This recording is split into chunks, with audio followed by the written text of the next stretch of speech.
मंत्री अमित शाह ने नक्सली हिंसा से प्रभावित राज्यों के मुख्यमंत्रियों के साथ चर्चा करने के लिए बैठक की। इस बैठक में राज्यों के नक्सल प्रभावित हिस्सों में विकास कार्यों की स्थिति और कठिनाइयों के बारे में चर्चा की गई। नक्सल प्रभावित 10 राज्यों के मुख्यमंत्री बैठक में मौजूद रहे। झारखंड के सीएम हेमंत सोरेन के साथ 9 राज्यों के सीएम बैठक में शामिल हुए।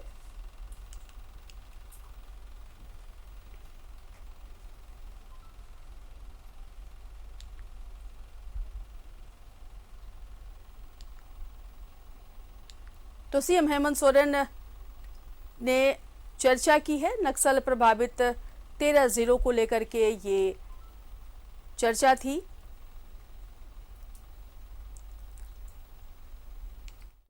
मंत्री अमित शाह ने नक्सली हिंसा से प्रभावित राज्यों के मुख्यमंत्रियों के साथ बैठक की।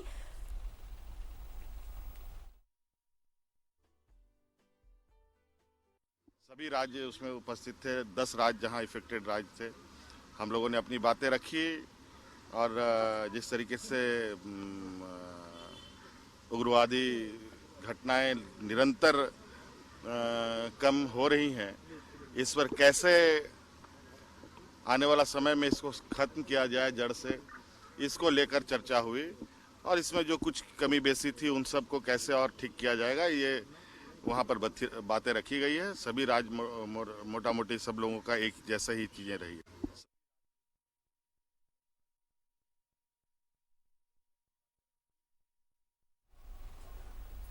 तो केंद्रीय गृह मंत्री अमित शाह ने नक्सली हिंसा से प्रभावित राज्यों के मुख्यमंत्रियों के साथ चर्चा की और इस बैठक में राज्यों के नक्सल प्रभावित हिस्सों में विकास कार्यों की स्थिति और कठिनाइयों के बारे में चर्चा की गई।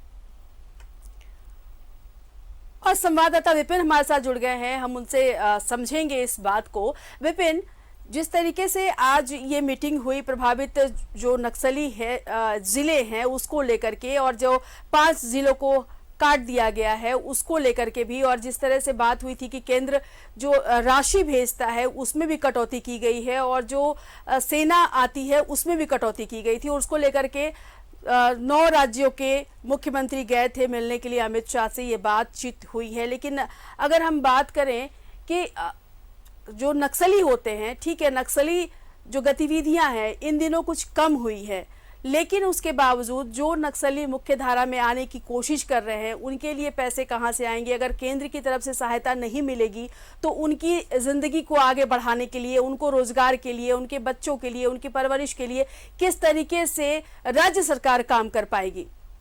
विपिन जी, देखिए, नक्सल प्रभावित राज्यों के मुख्यमंत्रियों के साथ जो वामपंथी चरमपंथी जो एक कमेटी है देश में जिसे TAS कहा जाता है, उसकी आज एक बैठक हुई गृह मंत्री अमित शाह की अध्यक्षता में, और इसमें झारखंड समेत 10 राज्य के मुख्यमंत्रियों को बुलाया गया था।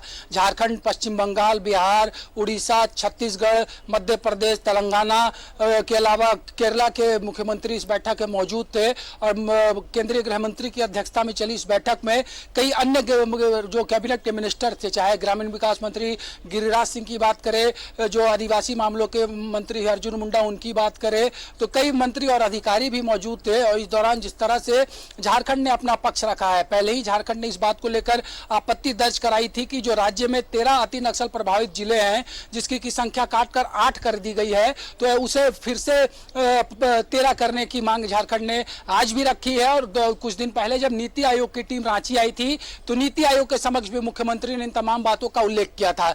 आज भी कई महत्वपूर्ण चीजों को लेकर केंद्र को झारखंड ने अवगत कराया है, कई महत्वपूर्ण बिंदुओं पर केंद्र से सहयोग की मांग की गई, और जिस तरह से कहा गया है कि नक्सल प्रभावित इलाकों में केंद्र की योजनाएं अगर ज्यादा से ज्यादा दी जाएगी तो ऐसे में नक्सल उन्मूलन को लेकर जो राज्य की सरकार काम कर रही है, जो केंद्र सरकार की मंशा है, उसमें सफलता मिलेगी। तो काफी महत्वपूर्ण ये जो मीटिंग थी लेफ्ट विंग की, उसमें कई मुद्दों पर चर्चा हुई है। और झारखंड ये उम्मीद करता है कि आने वाले समय में जिन मुद्दों को राज्य के मुख्यमंत्री हेमंत सोरेन ने उस बैठक में उठाया है, उस पर केंद्र की जो सरकार है वो गंभीरता पूर्वक विचार करेगी और जो डिमांड्स झारखंड के हैं उसको ग्रांट करेगी। बिल्कुल विपिन, आज दो अहम मुद्दों पर बातचीत हुई है। एक जो अभी हमने बात की नक्सल प्रभावित जो क्षेत्र है उसके लिए हमने बात की, और दूसरी बात जो जातिगत जनगणना की बात थी, सरना कोड की बात थी, उसको लेकर के भी मीटिंग हुई है। उसके बारे में क्या कुछ बाहर निकल के आया है बैठक के बाद? देखिए, सबसे पहले तो ये स्पष्ट कर दूं कि आज जो सर्वदलीय टीम झारखंड से जो राजनीतिक दलों का प्रतिनिधिमंडल मुख्यमंत्री की अगुवाई में दिल्ली गया था, उसने देश के गृह मंत्री अमित शाह से सिर्फ जातीय जनगणना पर बात की है। 3 पन्नों का एक ज्ञापन जो है वो मुख्यमंत्री ने अमित शाह को सौंपा है, जिसमें जातिगत जनगणना कराए जाने के लिए राज्य की मंशा, आखिर ऐसा क्यों और क्यों जातिगत जनगणना होनी चाहिए, इस बात से गृह मंत्री को झारखंड ने अवगत कराया है। झारखंड का यह कहना है कि जिस तरह से बीते मानसून सत्र में एक प्रस्ताव पारित करके राज्य ने केंद्र को भेजा था, तो जब जातिगत जनगणना अगर कराए जाएंगे, जब ये जानने में केंद्र की सरकार सफल हो पाएगी कि विभिन्न जातियों का क्या अनुपात पूरे देश में है, तो उस आधार पर बजट बनाकर वो जो जात है उनका विकास करने को लेकर केंद्र की सरकार योजनाएं बना सकती है। तो इसलिए इसे महत्वपूर्ण बताया जा रहा है। और साथ ही साथ यह भी कहा गया है कि अगर पशु पक्षियों की गणना की जा सकती है तो जातीय आधारित जनगणना क्यों नहीं। लेकिन जिस तरह से अगर बात की जाए तो पूर्व में ही केंद्र की सरकार ने सुप्रीम कोर्ट में हलफनामा दायर कर ये कह दिया है कि जातीय जनगणना को लेकर केंद्र विचार नहीं करना चाहती है। लेकिन इसके बावजूद आज जो एक ऑल पार्टी डेलीगेशन दिल्ली में गृह मंत्री से मिला है, उसमें मुख्यमंत्री ने मजबूती से तमाम बिंदुओं का उल्लेख किया है कि आखिर देश में जातीय जनगणना क्यों होनी चाहिए। जी, बहुत शुक्रिया तमाम जानकारी के लिए आपका। तो आपको बता दें कि आज दो अहम बैठकें थी और दोनों ही बैठक संपन्न हो गई हैं। नक्सल प्रभावित क्षेत्रों को लेकर के एक बैठक थी और दूसरी बैठक थी जातीय जनगणना को लेकर।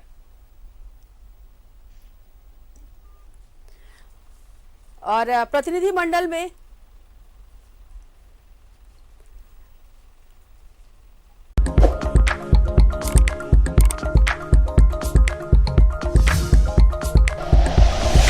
Like and share videos, subscribe करें हमारा चैनल और प्रेस करें बेल आइकॉन। न्यूज़ 11 भारत, सच है तो दिखेगा।